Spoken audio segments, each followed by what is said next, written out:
नाज़नीन याद शहर से आई थी। कुमार की टीम में ही शामिल कर दी गई थी। नाज़नीन नौकरी सिर्फ अपने हस्बैंड की मसरूफियत और एक खाली खाली घर के भगाने के लिए करती थी। काम की बड़ी वजह से कुमार और नाज़नीन एक दूसरे के साथ बहुत वक्त साथ बिताने लगे थे। वो कुमार से इस तरह की बातें करती थी कि कल क्रिकेट मैच देखा, अचार खाओगे? याद शहर से मम्मी ने भेजा है। तुम्हें पता है हमारे मोहल्ले में हिंदू मुस्लिम का कहीं कोई सीन नहीं है। हर होली हर साल डैडी सर से पाँव तक लाल पीले में रंग जाना और एंड में उनका कुर्ता फटना तय था। हर साल का ट्रेडिशन था। अच्छा, इतना गुमसुम क्यों लग रहे हो? वो गज़ल याद है? चुपके चुपके रात दिन या सुबहाना याद है। कुमार की ज़िंदगी नए नए लम्हों से भरती जा रही थी। जैसे जैसे हफ्ते गुजरे, कुमार की ज़िंदगी में एक्सेल शीट और प्रोजेक्टेशन के बाद अब तीसरे दोस्त नाज़रीन ने अड्डा जमा लिया था।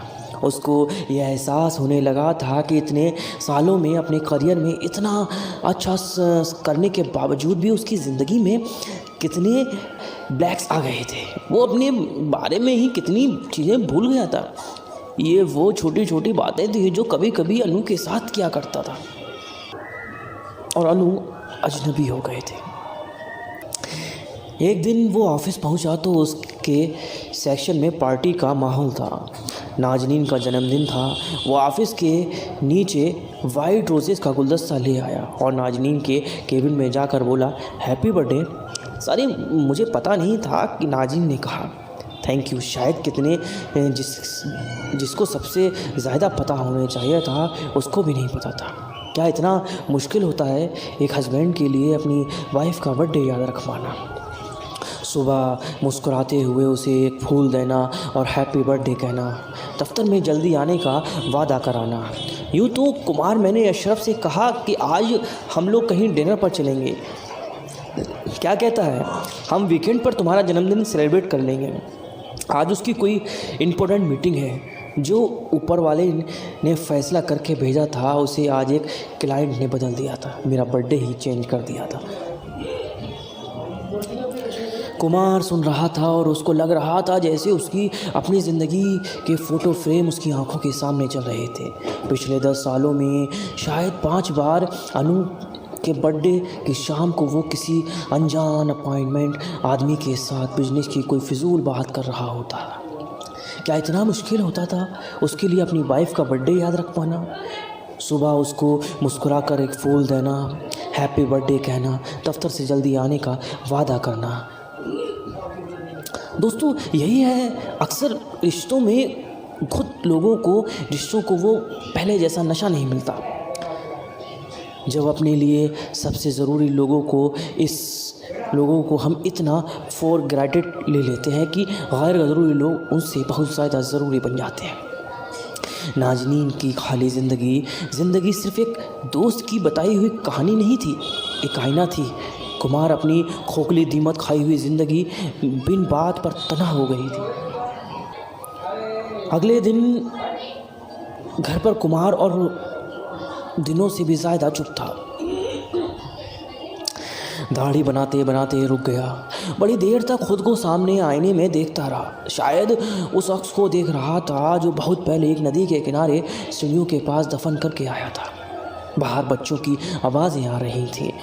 अनु नाश्ते के लिए बुला रही थी। कुमार को नाज़नीन की कही हुई सब बातें याद आ रही थी।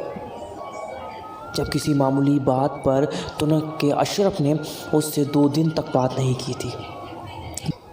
जब मेहमानों के सामने अशरफ ने उसे झड़क दिया था, ऐसा लग रहा था जैसे नाज़नीन कुमार को उसी की अपनी कहानी सुना रही हो। वो अशरफ थोड़ी ही था, वो तो कुमार था। ये रिश्ता एक मांस का लोथड़ा बन गया था जो अपने साथ घसीट रहा था। कुमार जानता था कि फैसले की घड़ी आ गई थी। अब या तो दबा करने का वक्त था या इस रिश्ते को काट फेंकने का वक्त था। वो दफ्तर पहुंचा। लंच के बाद नाजनीन उसके केबिन में आई और बोली, मैं थक गई हूँ कुमार, बहुत कोशिश की पर अशरफ और मेरा रिश्ता शायद अब ख़त्म सा हो चुका था। अब मैंने और उसने इस पर कोर्ट की मोहर लगाने का भी फ़ैसला कर लिया है। तुम वो गलतियाँ मत करना जो अशरफ ने की हैं। अपने रिश्ते को बचा लेना प्लीज़। कुमार ने मेज़ पर पड़े कागज़ के 2 पन्ने को देखा और नाजनीन से कहा, नाजनीन तुमने बहुत देर कर दी सलाह देने में। मैं अपना फ़ैसला पहले ही कर चुका हूँ। याद शहर की फ़्लाइट सुबह 9:30 पर थी। फैमिली कोर्ट में शाम 4 बजे आने को था। घर से एयरपोर्ट तक कुमार और अनु एक शब्द नहीं बोले। कुमार के चेहरे पर कोई भाव नहीं था। फ़्लाइट से उतरी, टैक्सी में बैठे और एयरपोर्ट से उनके घर की ओर जाने वाली सड़क से टैक्सी बाएं मुड़ गई। अनु ने कहा, ये किधर जा रहे हैं हम? गाड़ी अच्छी चौड़ी MG रोड पर फर्राटे से चली जा रही थी।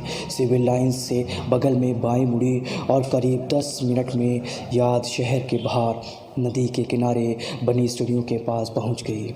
कुमार उतरा। उसने अनु को गले लगाया और बोला, आई एम सॉरी, मैं बदल गया था। मुझे फिर से वैसा ही बनना है। मेरी हेल्प करोगी ना? हमने यहीं से की थी ना अपने रिश्ते की शुरुआत। चलो एक नई फिर शुरुआत करते हैं। हैप्पी बर्थडे अनु। अनु और कुमार नदी में अपने पाँव डालकर बैठ गए। हाथों में हाथ और आंखों में डूबता सूरज। दोनों एक दूसरे को खामोशी से देखते रहे। फिर कुमार बोला, कम से कम अब तो मेरा हाथ कसकर पकड़ सकती हो। 3 घंटे में हमारी दूसरी शादी है। तो बस इतनी सी थी ये कहानी। आपको कैसी लगी हमारी कहानी? अब हमें कमेंट करके ज़रूर बताइएगा। फिर मिलेंगे एक खूबसूरत सी कहानी के साथ। अपना ख्याल रखिएगा, दुआओं में याद रखिएगा।